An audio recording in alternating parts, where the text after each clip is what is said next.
साथियों, माई बख्तावर रुगो एक फर्द नाहे, माई बख्तावर एक किरदार आहे, एक अलामती किरदार।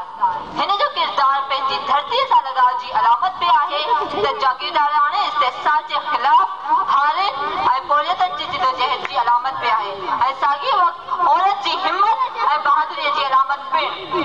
माई बख्तावर जी पंहिंजे हक़नि लाइ वेड़ जी कहाणी बज़ाहिर मुख़्तसर आहे, पर हुन में तमामु वॾो ऐं देरपा पैगाम आहे। हिन पंहिंजी इहा कहाणी पंहिंजे रत सां लिखी ऐं रत सां लिखियल कहाणीअ खे दुनिया जी काई ताक़त मिटाए नथी सघे। हिन असांखे ॿुधायो त हक़नि जे तहफ़ुज़ ख़ातिर रत वहाइणो पवे त बि सीनो सुपर करे अॻिते वधजे।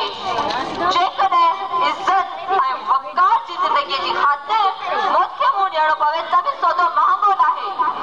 भाइयो ऐं भेनरो, ॻोठ जे मर्दनि पारां हाली कॉन्फ्रेंस में शिरकत सबबि गैर मौजूदगीअ जो फ़ाइदो वठंदे पंजाबी आबादकार फसल खाइण लाइ ॻोठ ते बंदूकनि सां हमलो कयो त माई बख्तावर पंहिंजे गाहौल खे वठी पंहिंजे कुटुंब ऐं पाड़े जी औरतुनि ऐं ॿारनि खे साण करे लठुनि सां ऐं हथे ख़ाली हमलेआवरनि जो मुक़ाबिलो कयो ऐं आख़िर खेनि भॼण ते मजबूर कयो ऐं